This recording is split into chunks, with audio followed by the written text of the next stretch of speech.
Nós vamos ler os versículos 3 e 4.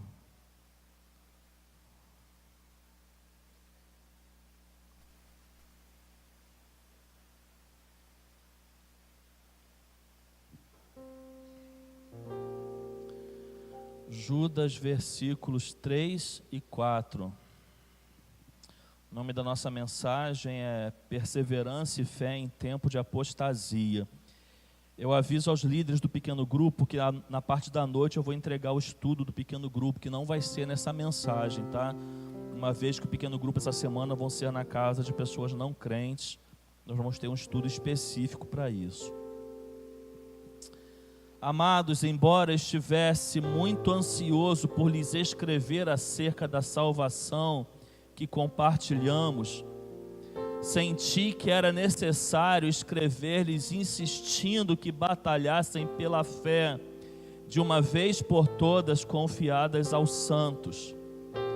Pois certos homens cuja condenação já estava sentenciada há muito tempo, infiltraram-se dissimuladamente no meio de vocês. Estes são ímpios e transformam a graça de nosso Deus em libertinagem e negam Jesus Cristo, nosso único e soberano Senhor. Pai, é com tremor e temor que nós lemos Tua palavra e vamos refletir nela, pedindo total controle e direcionamento do Teu Espírito Santo. Nós assim oramos no nome de Jesus, amém e amém. Esses versículos que eu li, versículo 3 e 4, irmãos, é o versículo central dessa epístola. Se você tiver com a sua Bíblia aberta, peço que permaneça com ela.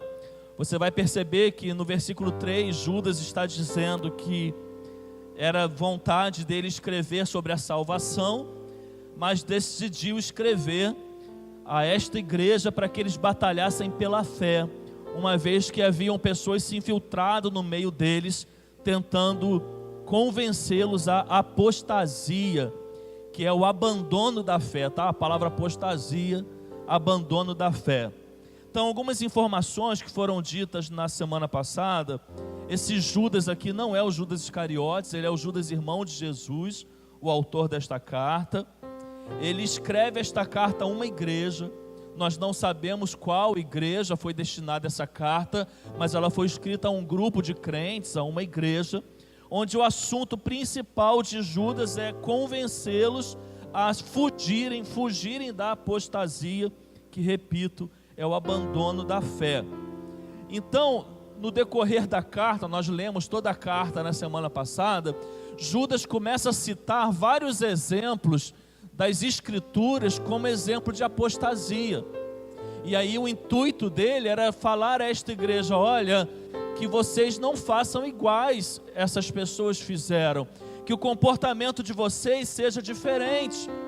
E o primeiro exemplo que ele deu sobre apostasia foi o povo de Israel, onde nós lemos em Judas capítulo 1, versículo 5, que ele vai dizendo: embora vocês já tenham conhecimento de tudo isso, quero lembrar-lhes que o Senhor libertou um povo do Egito, mas posteriormente destruiu os que não creram.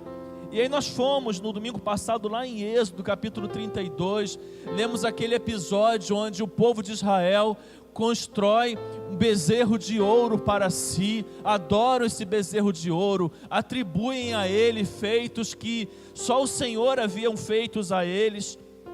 E aí eu falei aqui com os irmãos da semana passada, que às vezes a gente pensa na palavra apostasia e pensa que essa palavra é algo muito longe de nós. Afinal de contas, nós somos cristãos.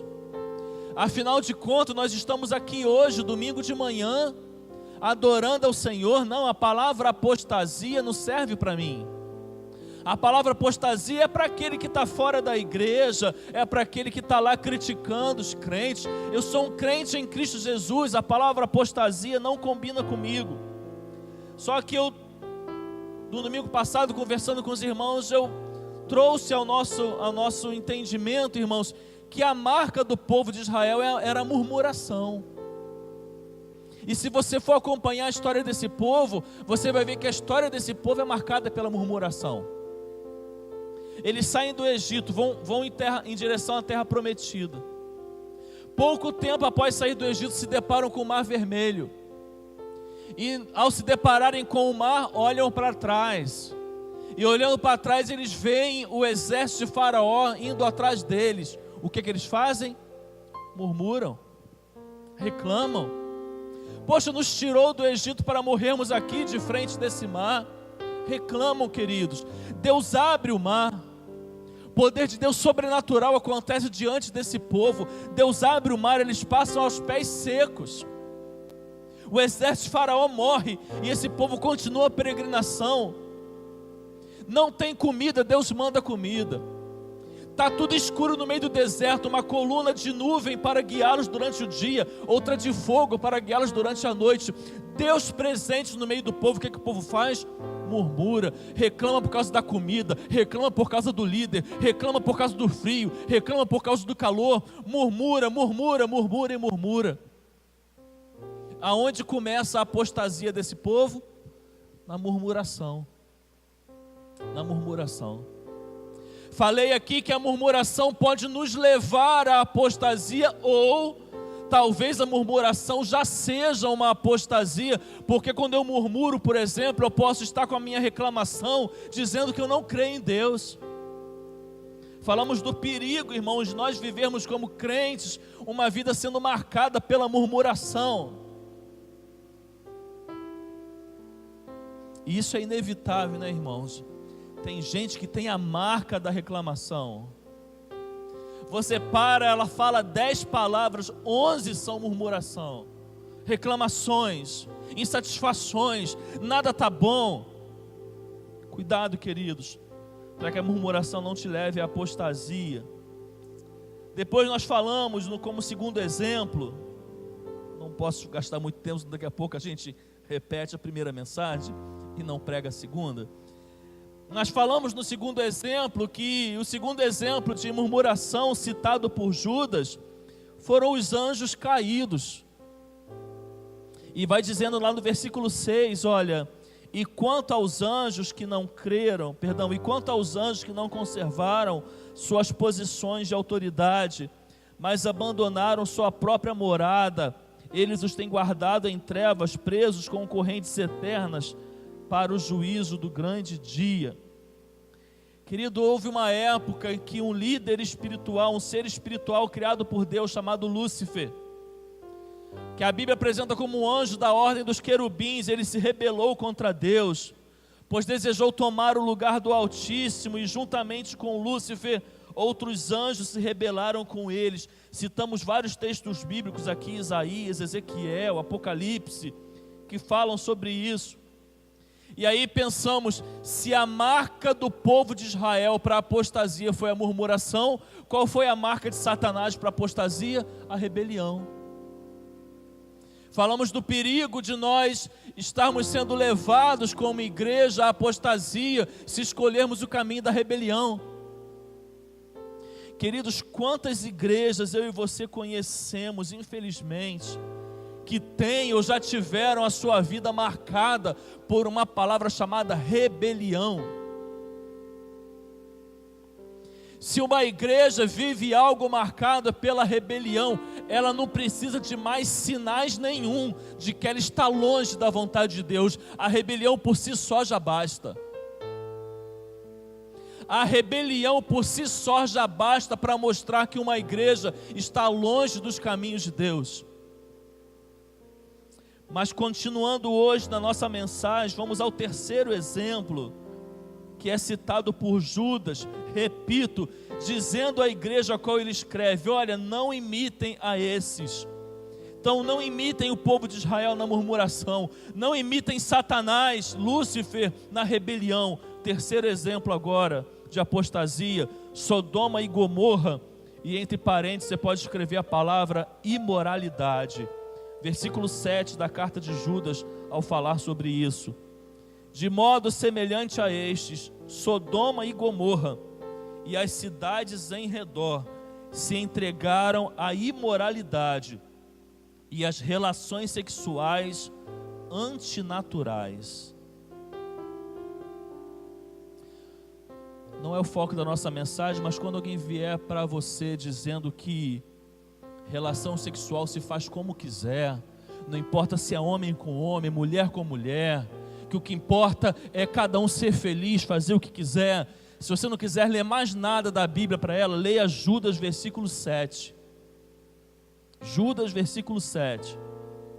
De modo semelhante a este, Sodoma e Gomorra e as cidades em redor se entregaram à imoralidade e às relações sexuais antinaturais. Antinaturais. Qual é a história de Sodoma e Gomorra, irmãos? A história de Sodoma e Gomorra começa lá na história de Abraão. O Senhor aparece a Abraão, fala para que Abraão saísse. Abraão leva junto com a sua esposa e seus gados, seus animais. Ele leva seu sobrinho chamado Ló. E Ló sai nessa peregrinação com Abraão, debaixo da missão que Deus tinha dado a Abraão. Estando Ló debaixo da autoridade de Abraão, Deus abençoou Abraão e consequentemente quem é abençoado? Ló. Ló. Abraão é abençoado e Ló também é abençoado. Teve um momento que Abraão tinha muitos animais e Ló também. E começou a haver guerra entre o funcionário de Abraão contra o funcionário de Ló, entre os pastores de Ló com os pastores de Abraão. Abraão chama Ló e diz para ele: olha, para que não haja problema entre nós, escolhe para onde você quer ir. Se você escolher a direita, eu vou para a esquerda. Se você escolher a esquerda, eu vou para a direita. Escolhe para onde você quer ir e vá em paz. Ló pega tudo que é seu, escolhe o caminho para onde deveria ir e vai. E aí ele vai parar nessa região de Sodoma e Gomorra. Já houveram, queridos, muitas cidades na Bíblia marcadas pelo pecado. Recentemente nós estudamos às quintas-feiras aqui o livro do profeta Jonas. E você me viu dizendo que a cidade de Nínive era uma cidade marcada pela maldade. Mas as cidades de Sodoma e Gomorra, irmãos, eram marcadas exatamente como Judas diz, pela imoralidade, pela relação sexual antinatural. Tudo que se fosse pensar de aberração em termos de relações sexuais, você pode pensar, era o que o povo daquela cidade buscava. A marca dessas cidades: imoralidade, relação sexual antinatural. E Deus fala: eu vou destruir essa cidade, eu vou acabar com essa cidade. Mas pastor, por que Deus não destruiu Nínive e destruiu Sodoma e Gomorra? Simples, queridos, porque Nínive se arrependeu. Porque houve corações quebrantados, houve arrependimento sincero, pessoas dobrando seus joelhos, chorando diante do Senhor: Senhor, nos perdoe. Coisa que não houve em Sodoma e Gomorra. Abraão chega a interceder com Deus por essas cidades: Senhor, mas tu vai destruir a cidade. Se houver lá um pouco de pessoas boas, um pouco de homens justos, você vai destruir todo mundo. O Senhor foi conversando com Abraão: não, se houverem lá 40 justos, 35, 30, 25, 20, 15, 10, 5 justos, não destrua aquela cidade. O Senhor envia anjos àquela cidade.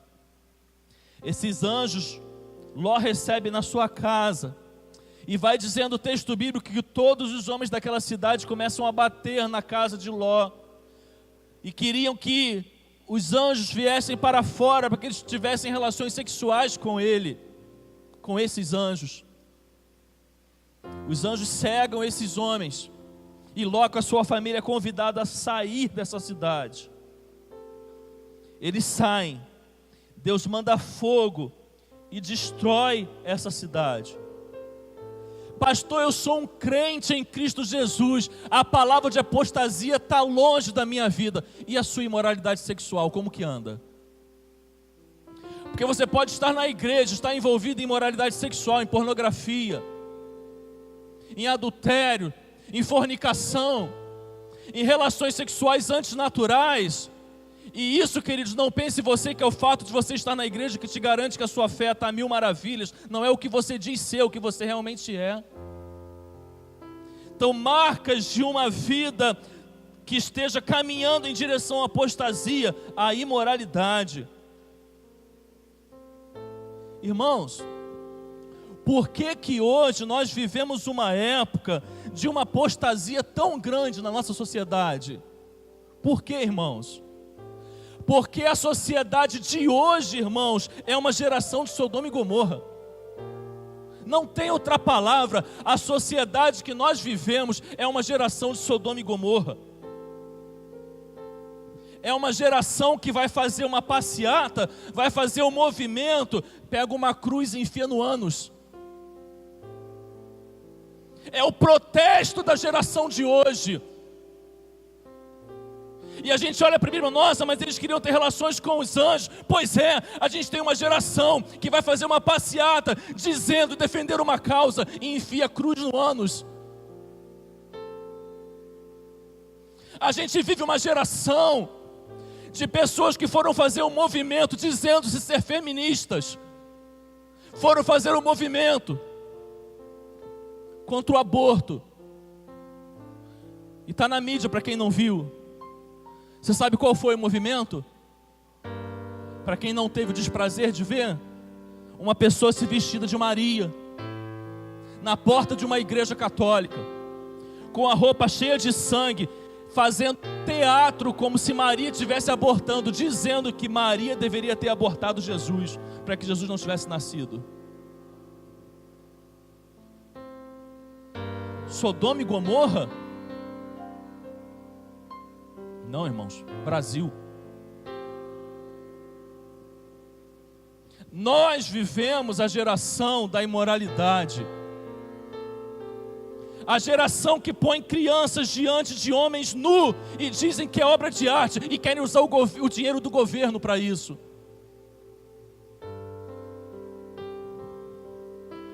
Não dá para entender ainda. É como tem crentes que voltam em partidos que financiam isso.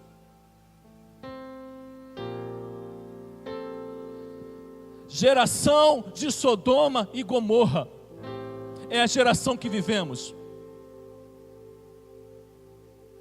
Imoralidade sexual, relação sexual pervertida.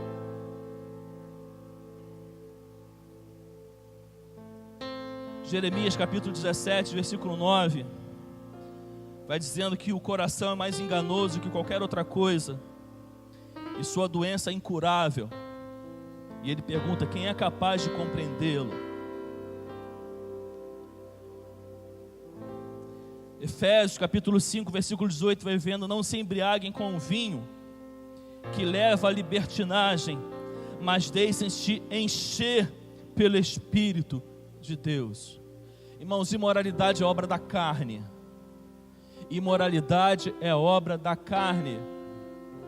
Só tem uma forma de nós combatermos as obras da carne: é enchendo-nos do Espírito Santo de Deus. Meu irmão, se você é um homem casado, eu vou falar porque isso aqui existe sim dentro de igreja. Se você é um homem casado e você gasta tempo com pornografia, meu irmão, comece a se encher de Deus, para que você seja liberto da pornografia em nome de Jesus.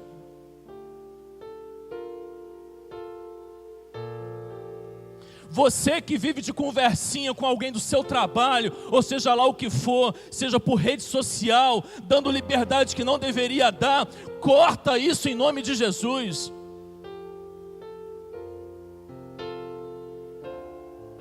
Corta isso em nome de Jesus. Relação sexual de você que é casado é você com a sua esposa, é você esposa com seu marido. Você que é jovem solteiro, relação sexual é depois de casar. Corta isso em nome de Jesus. Repreende esse seu desejo distorcido de sexualidade. Esse desejo por uma sexualidade que não é dentro dos padrões bíblicos. Repreenda isso na sua vida em nome de Jesus. Peça libertação em nome de Jesus. Procura um pastor, procura alguém para se aconselhar. Coloque-se diante da cruz em nome de Jesus, para que você seja liberto em nome de Jesus. Você que é capaz de olhar para uma adolescente de 12, 13 anos e sentir desejos sexuais por ela, repreenda isso na sua vida em nome de Jesus. Porque a sua carne vai te levar para o caminho de Sodoma e Gomorra. Quarto exemplo de apostasia citado por Judas é Caim. E eu quero destacar aqui, além de outras coisas que eu vou falar, eu quero destacar a inveja. versículo 11 de Judas: ai deles, pois seguiram o caminho de Caim. Ai deles, pois seguiram o caminho de Caim.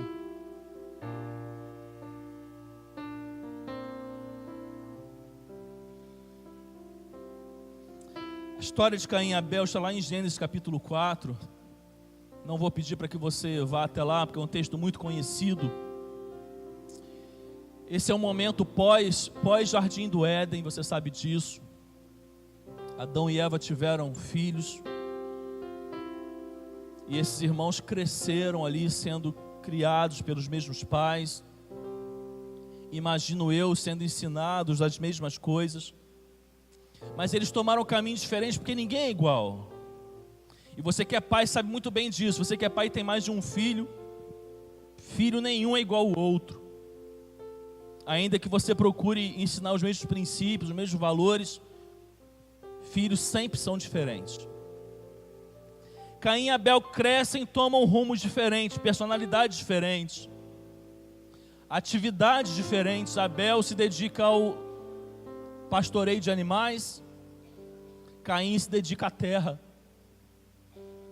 Mas vai dizendo a Bíblia, já me viu pregar nesse texto, acredito que mais de 3 vezes, vai dizendo a Bíblia que num determinado momento os dois decidem prestar culto ao Senhor, apresentar ofertas diante do Senhor.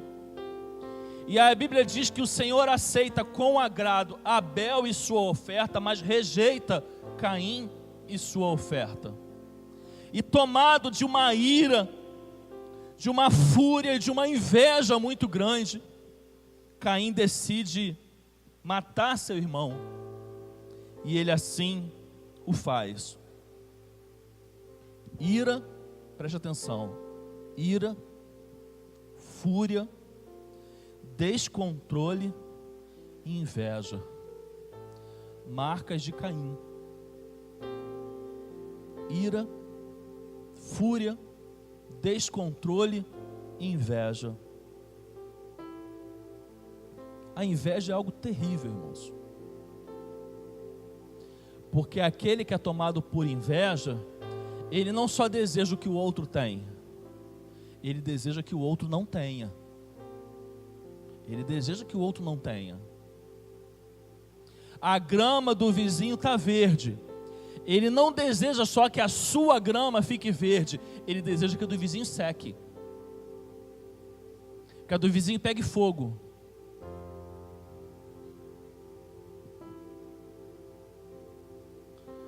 Olha, que caia por terra na sua vida todo o sentimento de inveja em relação à vida do outro.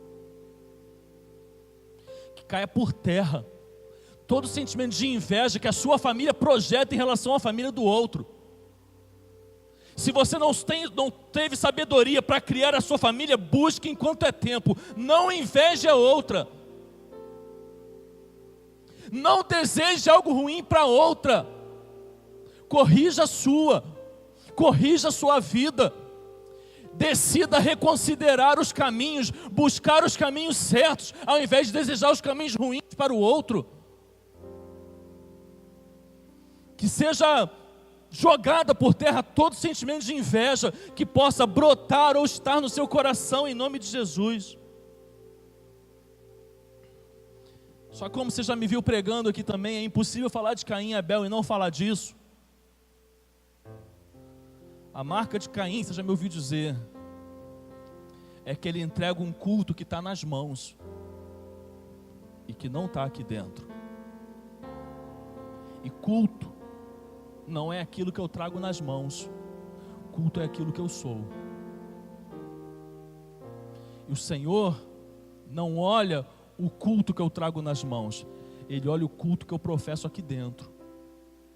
Porque o texto é claro em dizer: o Senhor aceitou com agrado Abel e sua oferta. Porque antes do Senhor aceitar aquilo que nós fazemos, Ele precisa aceitar aquilo que eu sou.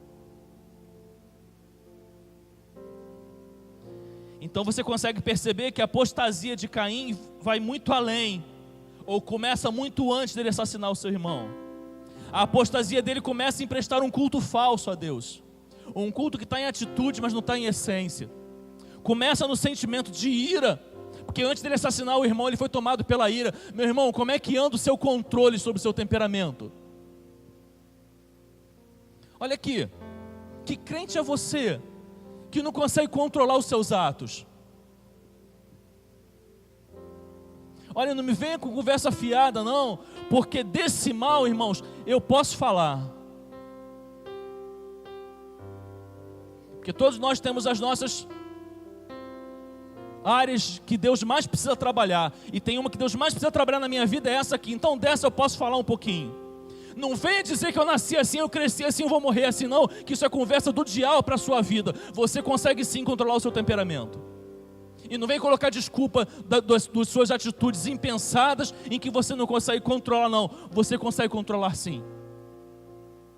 Que crente é você que num desentendimento de sinal de trânsito sai do carro e vai para vias de fato para agredir alguém?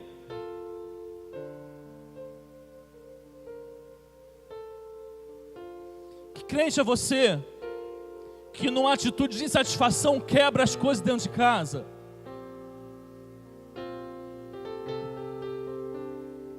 A gente pensa que a gente olha logo para o assassinato, né? Ele matou o irmão, pois é, mas antes dele matar o irmão, ele prestou um culto errado, ele foi tomado por ira, ele foi tomado pelo descontrole. A apostasia caminhou muito antes, querido, dele chegar a assassinar o irmão.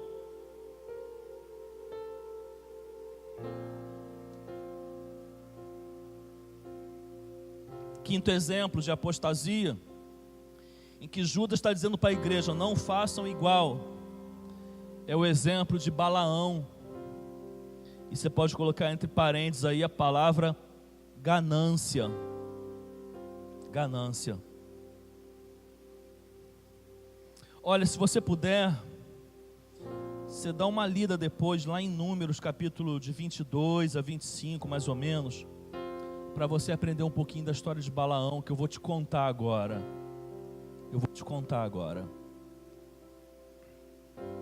Balaão, queridos, ele começou a vida muito bem. E ele era chamado um profeta de Deus. As pessoas colocaram uma fama nele. Aquele que Balaão diz que vai ser abençoado, é abençoado. Olha a responsabilidade. Aquele que Balaão diz que é amaldiçoado, é amaldiçoado. E aí um rei da época chamado Balaque foi procurar Balaão, porque ele sabia que o povo de Israel estava vindo em sua direção. E ele foi procurar Balaão, e ele falou, Balaão, vai lá de cima do monte, olha para o povo de Israel que está vindo em minha direção, e amaldiçoa esse povo. Aí Balaão começa muito bem. Ele fala, eu só vou dizer aquilo que Deus mandar eu dizer. Se Deus mandar eu amaldiçoar, eu amaldiçoo. Mas se Deus mandar eu bem dizer, eu vou abençoar, não vou amaldiçoar. Então ele começa muito bem. Aí Balaque insiste, manda empregados lá com muito dinheiro, ouros, para poder comprar Balaão. E fala, vai lá naquele monte, olha para o povo de Israel e amaldiçoa aquele povo. E Balaão continua firme. Eu só vou amaldiçoar se Deus mandar eu amaldiçoar. Se Deus não mandar eu amaldiçoar, eu não vou amaldiçoar. E ele vai para o alto do monte. E Balaque vai com ele na expectativa de que ele olhasse para o povo de Israel e amaldiçoasse o povo de Israel. Mas Deus não manda amaldiçoar. Deus manda proferir palavras de bênçãos, palavras de vitórias. E Balaão obedece. E Balaque fica por conta, porque ele esperava palavras de maldições e vieram palavras de bênçãos. Mas sabe o que aconteceu depois, queridos? Com o passar do tempo, Balaão foi cedendo. Balaão foi cedendo aos apelos de Balaque, às propostas de Balaque. E quando ele já se viu, quando ele se deu conta, ele já estava do lado de lá e não do lado de cá. Ele já estava do lado de Balaque. Foi ele que ensinou Balaque a enviar mulheres mulheres para seduzir os homens de Israel, para que eles pudessem atacar os homens de Israel. Ele começou a se vender, a se vender. Lembra como eu disse, como começou a vida de Balaão? Como um profeta e alguém que era dito a respeito dele: Deus abençoa quem ele abençoa, Deus amaldiçoa quem ele amaldiçoa. Sabe como terminou a vida de Balaão? Terminou com ele sendo chamado de adivinho. Ele deixou de ser chamado de profeta para ser chamado de adivinho. O Senhor Jesus, escrevendo à igreja de Pérgamo, cita Balaão, Apocalipse 2,14: mas eu tenho algumas coisas contra você, porque você tem lá os que seguem a doutrina de Balaão, que ensinou Balaque a pôr uma pedra de tropeço diante dos filhos de Israel, para comerem coisas sacrificadas aos ídolos e se prostituírem. Pedro, na sua segunda carta, capítulo 2, versículo 15, também cita Balaão. Eles deixaram o caminho certo e se desviaram, seguindo o caminho de Balaão, filho de Beor, que amou o prêmio da injustiça, mas que foi repreendido pela sua própria transgressão. Um jumento mudo, falando com uma voz de homem, impediu a loucura do profeta. Já disse, Balaão foi alguém que começou sendo chamado de profeta e terminou a sua vida sendo chamado de adivinho.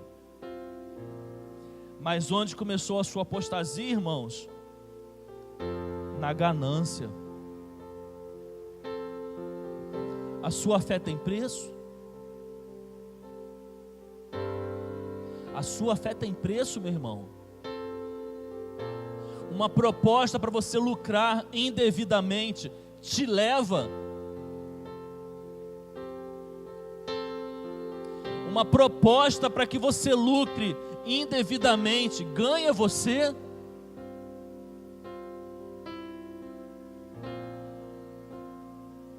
Você está fazendo algo, você tem condições de manipular algo, que aquilo te traga vantagem. Você se vende? Se a sua resposta é sim, você está num caminho de apostasia, de abandono da fé, o caminho de Balaão. Para terminar a nossa palavra, o sexto exemplo de Judas é Corá. Também está no versículo 11. E foram destruídos na rebelião de Corá. O exemplo de Corá é um pouco parecido com o de Lúcifer. Só que o Lúcifer eu chamei de rebelião, e o de Corá eu quero chamar de insubmissão. Insubmissão.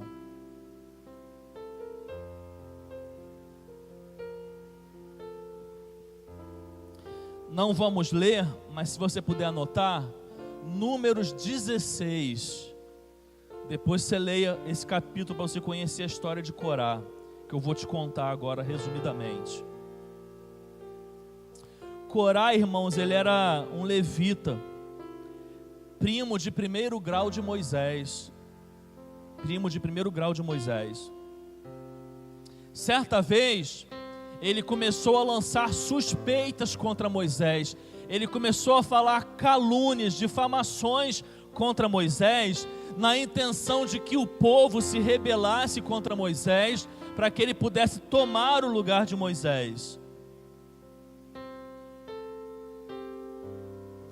Moisés chegou num ponto que ele não tinha mais o que fazer. Moisés recorre para Deus. Aquilo que eu e você precisamos fazer sempre, né? Eu já falei, de vez em quando eu faço esse tipo de oração: Senhor, luta as minhas batalhas. Moisés faz mais ou menos isso: Senhor, resolve esse negócio para mim. Se posiciona ou a meu favor ou a favor de Corá. Se você for ler Números 16, você vai ver que tem um momento que Corá está na frente da sua tenda com toda a sua família. Sabe o que acontece? É uma história pouquíssimo conhecida na Bíblia. Deus faz com que o chão se abra e o chão engole a família inteira de Corá para debaixo da terra. e eles desaparecem do meio do povo. Foi a resposta de Deus a Moisés quando ele disse: Senhor, decida entre mim e Corá. Mas onde começou a apostasia de Corá? Na insubmissão. Na insubmissão. Uma das áreas muito difíceis para qualquer pastor pregar, porque automaticamente a congregação vai pensar que a gente está falando em benefício próprio. Que vocês tenham maturidade, que o Espírito Santo nos conduza nesse momento, para que a gente entenda que a gente está falando de algo bíblico. Eu não estou falando nada aqui para benefício próprio. Mas a mensagem é simples. Cuidado com o que você fala e com o que você faz em relação a um líder que Deus estabeleceu, seja ele quem for.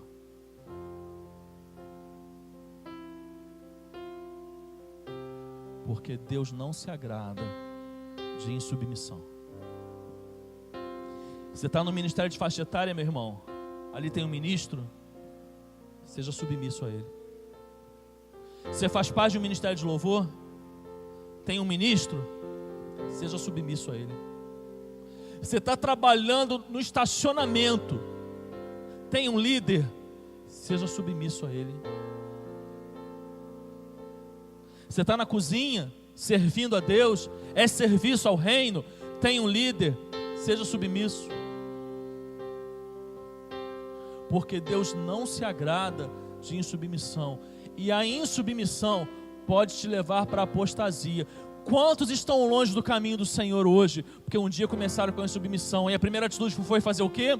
Vou sair da igreja, porque com esse líder eu não trabalho. Está fora da igreja até hoje. Independente de qual seja o erro do líder ou não, que ele vai prestar conta com Deus, aquele que saiu está fora da igreja até hoje.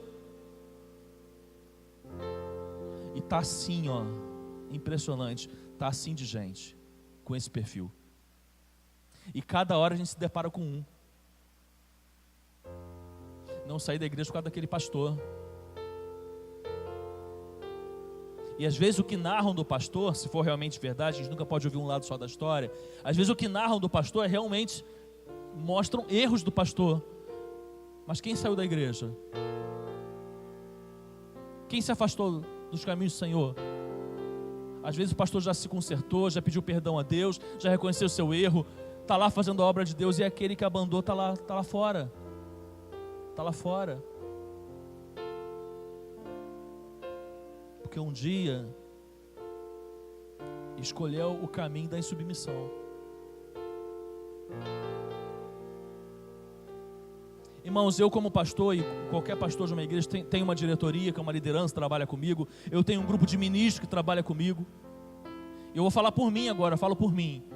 Eu não espero e nunca quero que todos concordem com tudo que eu penso, ou concordem com tudo que eu fale, porque eu nunca concordei com tudo que meus pastores, no qual eu fui pastoreado, propunham-se a fazer ou faziam. Eu nunca concordava com tudo. Eu posso falar isso, que a Lívia está aqui de testemunha. Mas mesmo sem concordar, eu sempre fui leal,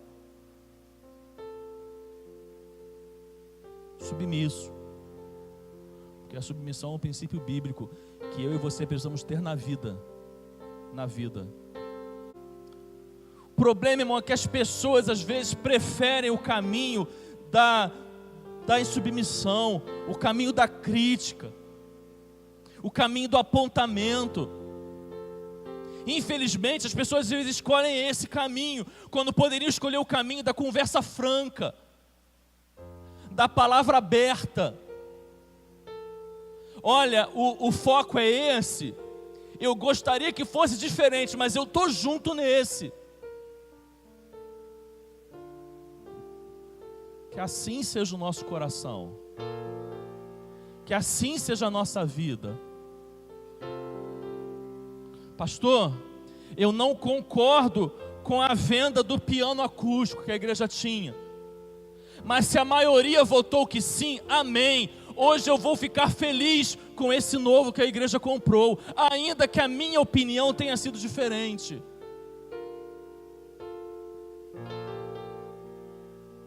E eu não vou ser levado por um caminho de insubmissão, simplesmente porque aconteceu algo que eu discordei.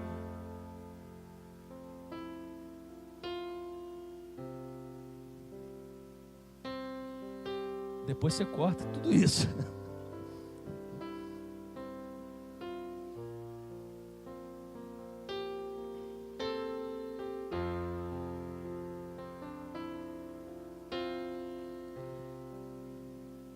Volta lá para a epístola de Judas para a gente terminar.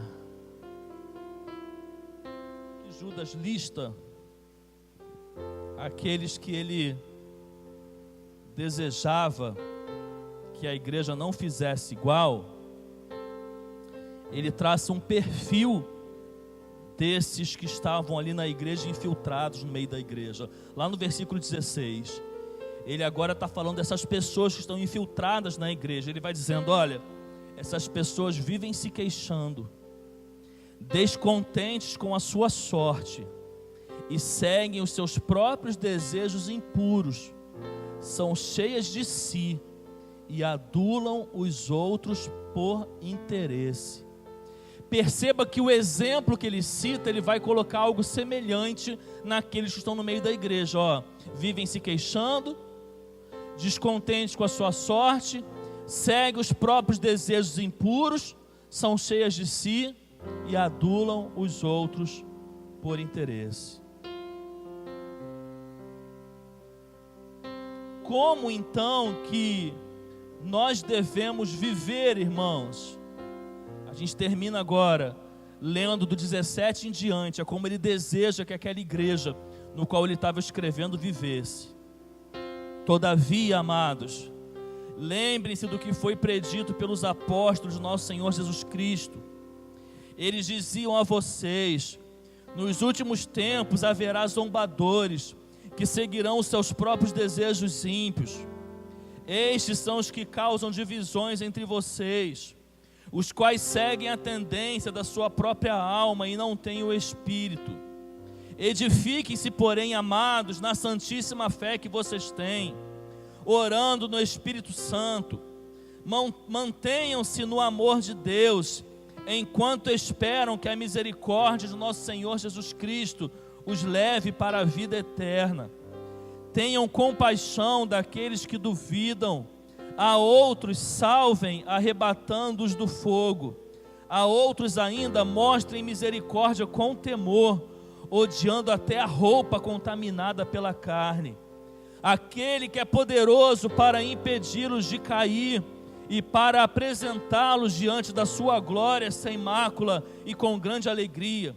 A único Deus, nosso Salvador, sejam glória, majestade, poder e autoridade mediante Jesus Cristo, nosso Senhor, antes de todos os tempos, agora e para todo sempre.